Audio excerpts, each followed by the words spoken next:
Keyboards, the thing we as PC users hammer away at daily. If you're in the market for a new gaming keyboard or a mechanical keyboard, perhaps I would recommend you try a new switch from what you're normally used to, because that is the only factor that is currently evolving in the never-ending race of finding the best gaming keyboard. .tech domains have recently crossed 100,000 registrations used by all types of brands, startups, and YouTube influencers. And now you can get your own .tech domain at just $3.99 for the first year with our discount code Canucks on get.tech.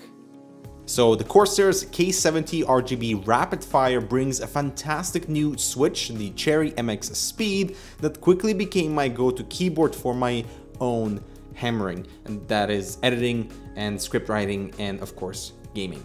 But man, why do these keyboards have to be so expensive, running from $170 to $130 with TKL and non-RGB versions available? Now, aside from the new switches, nothing has changed with the K70. Corsair's formulas remain exactly the same, with an aluminum frame, media controls in that top right corner with a volume wheel and a Windows lock button beside a 3-step brightness button, and a very nice feeling wrist rest that expands the profile of the keyboard, but not by much, and comfort-wise, it is very satisfying.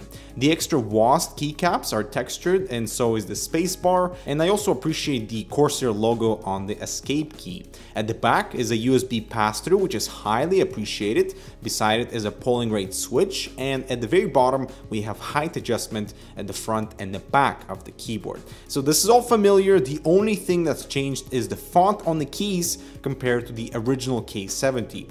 It's a little bit too wide for my taste, but I think that's on purpose, to let more light through the keycap. If there's going to be one complaint here from me, that would be the cable. I dislike how thick it is, especially since its position is slightly off-center on the left side, and so trying to hide it or route it cleanly in your setup is quite challenging. But it comes with 2 USB ports, and they are easily distinguishable when they're plugged in behind your computer.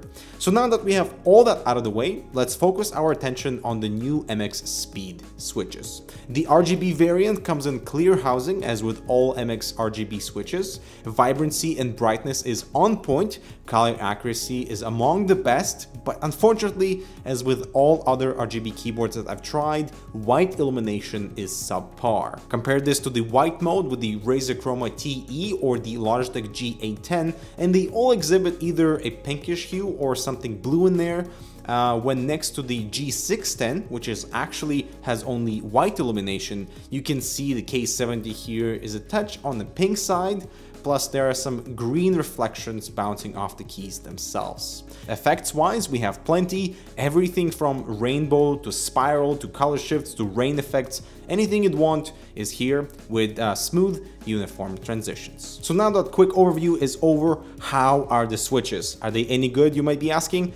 And the answer is damn yes. So the new MX Speed is a light linear switch, so there is no tactile bump, and it also requires only 45 grams to actuate.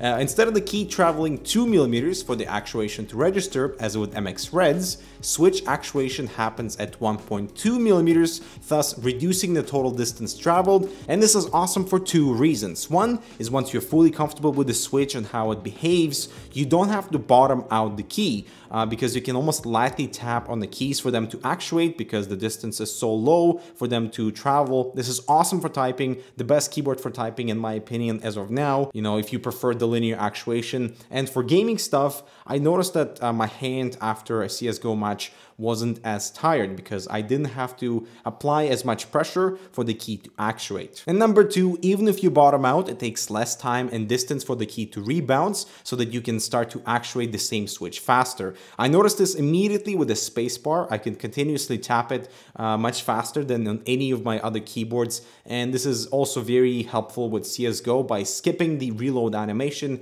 which felt really amazing. And many users on previous MX switches would apply rubber ring dampers on the stem to reduce total travel distance when you bottom out, and I think that's one of the reasons why the MX Speed will be an extremely popular gaming switch, because I've noticed a serious improvement in my keyboard action that doesn't require me to press as hard, and even if I bottom out the key, I can perform consecutive actions quicker. and this is what the switches sound like.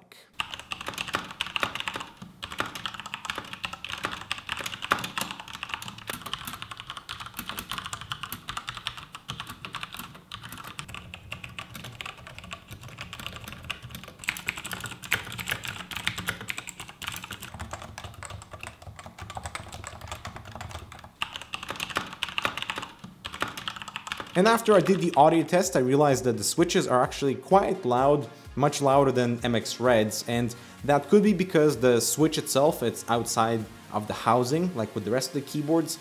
But anyway, if you love linear switches, you will definitely love the new MX Speed. And last thing to cover is the software, which could be a little bit more intuitive, but you really get a hang of it. You can remap and assign macros to any key, which is super awesome. So creating macro commands for in-game, or writing entire line through a single click of a button. Under the lighting tab, we have effects and per key illumination with brightness control, and I've created a few modes for my own use with different lighting on each mode. So gaming, editing, and default. And lastly, in the performance tab, you select what you want disabled when the lock is on. And I never thought that this day would come, but I am going to be retiring my Nova Touch TKL with hybrid Toper capacitive switches. I love this keyboard, but I love MX Speed more. It's literally a game changer. I love the short actuation, and combine this with the full package that the K70 Rapidfire offers. This is a damn good product. And that concludes this review. Thank you so much for watching. We'll see you in the next video.